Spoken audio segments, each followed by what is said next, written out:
Assalamualaikum warahmatullahi taala wabarakatuh. Alhamdulillah wassalatu ala Rasulillah wa man tabi'ahu wa walah. Kita teruskan kita pada malam ni untuk tafsir ayat Baqarah yang ke-33 insya-Allah. Baik, tuan-tuan dan puan-puan, al-imam buat masa ni kita hanya fokus pada talaqi online sahaja. Di kelas mengaji al-imam kita hanya fokus pada kelas mengaji online sahaja, talaqi personal, seorang per seorang, face to face. Tak kisahlah 10 juzuk, 20 juzuk, 30 juzuk. Sebab kelas al-imam dia memang dia fokus kepada praktikal. Kan nak jadi imam kan, orang awam yang dah lancar mengaji nak jadi imam, tapi sebabkan kita PKP dan atau kita ada SOP ni, saya sendiri dah kena COVID 10 hari, masuk buat 90 hari tu saya tak berani nak buat kelas yang berdepan. Saya tak berani. Kan jadinya sepanjang kita masih ada SOP ni, kita masih pakai mask, tak boleh nak bersalaman. Jadi kita fokus pada kelas talaqi online. Siapa yang berminat boleh hubungi kami lah kan. Talaqi ni tak kisahlah siang malam ke, tak kisah kan. Baik, tuan-tuan dan puan-puan, kenapa buat kelas semalam? Kenapa al-imam buat kelas mengaji ataupun kelas tafsir larut malam pukul 10 malam, baru nak tidur dah? Sebab kita nak kalau boleh setiap kita ni akhiri malam kita sebelum kita pejamkan mata, kukutlah pejam tak buka dah. Moga kita berakhir dengan ayat Quran kan, dengan doa dan sebagainya. Jadi kita buat kelas 10 minit, so kita boleh fokus pada Al-Quran. Baik, dalam hadis yang diriwayatkan daripada Abdullah bin Amr yang berbunyi, yuqali sahibul Quran iqra wartaqi warattil kama kunta turattil fid dunya fa inna manzilak 'inda al-akhirah inda akhir ayat taqra'uha. Maksudnya dikatakan kepada membaca Al-Quran, bacalah dan naiklah. Bacalah sebagaimana kamu membaca di dunia. Sesungguhnya tempat kamu di akhirat nanti di akhir ayat yang kamu baca. Jadi kalau kita contohlah malam ni kita baca akhir ayat 33 ni, ayat yang terakhir kita baca sebelum kita pejam mata. Kotlah pejam terakhir tak buka-buka dah. Maknanya kita punya darjat kita di ayat yang ke-33. Sebab tu kalau boleh sebelum pejam mata baca Quran. Kan ada orang baca Al-Mulk, bagus. Kan mungkin ada orang dah baca Al-Mulk cuma nak tambah lagi, nak pergi faham pula kan. Baik, tuan-tuan dan puan, semalam ada poin yang saya lupa, yang saya sebut adalah malaikat ayat 32 semalam saya lupa nak kupas. Malaikat dia tak ada yang mengakui dia tahu semua. Tak ada malaikat yang tahu semua. Makna malaikat dia tak mengaku yang dia tahu semua. Kan dia bukan paletau. Bahasa sekarang ni lah, bahasa moden paletau. Tapi kalau yang bahasa hadis ruwai bidah. Bahasa hadis dipanggil sebagai ruwai bidah.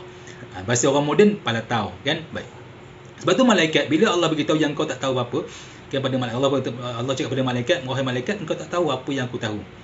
Dan jawab malaikat, qalu subhanaka la ilma lana. Wahai Tuhan, kami tak tahu apa yang tak ada pada kami lah kan. Baik, tuan-tuan dan puan, bermaksud malaikat ni dia bukan macam kita. Kita ni zaman sekarang ni banyak geng-geng kepala tahu zaman sekarang ni kan. Ataupun ruwai bidah dalam hadis disebut. Ruwai bidah ni apa? Kata Nabi, rajulun tafih, orang tak guna, lelaki tak guna kan. Kemudian ataupun fasik kata Nabi, alladhi yatakallam fi amri wa syu'unin ammah, orang yang suka kupas semua benda. Hari ni ada tak orang yang macam tu, yang palatau ni? Ada. Dekat semua tempat ada, insya-Allah.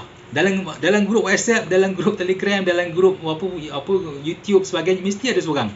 Dalam adik-beradik kita ataupun dalam saudara kita, mesti ada seorang yang jenis palatau, yang suka kupas semua benda. Apa benda yang orang sembang semua dia nak kupas. Kan lagi malang lagi kalau dikupas bab agama lah, tu malang lah.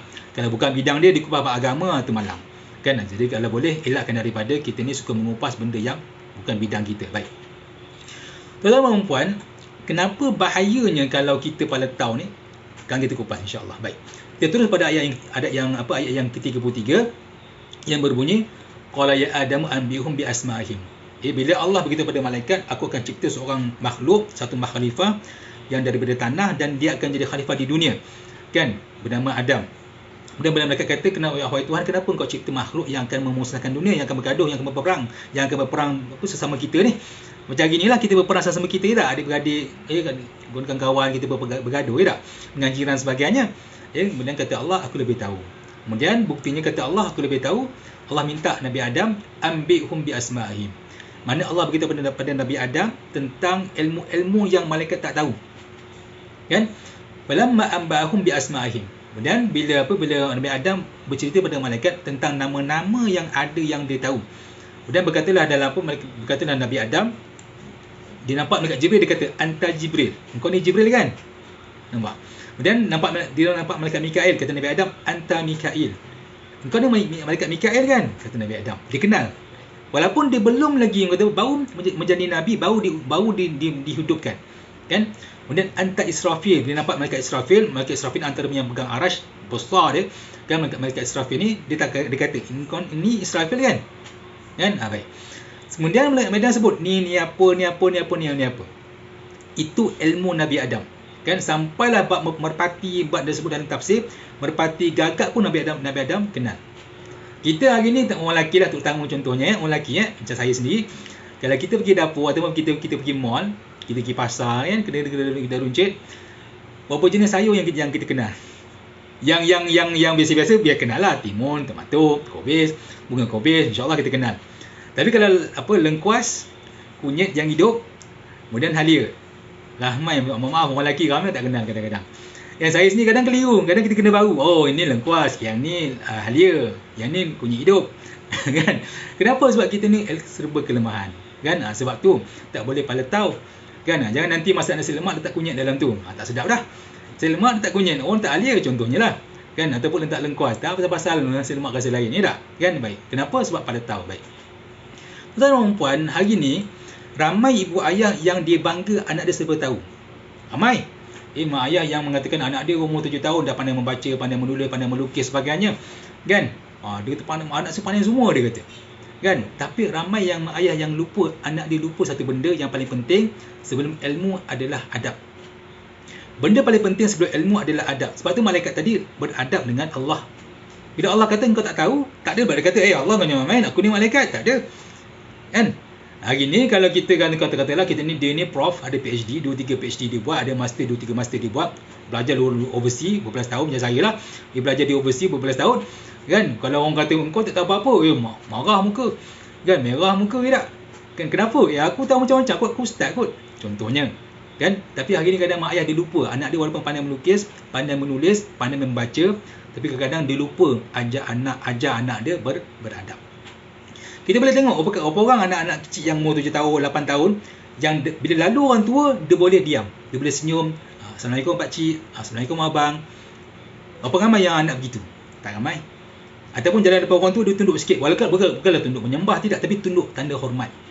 Hari ni anak-anak kita, berapa ramai yang begitu? Tak ramai. Kenapa?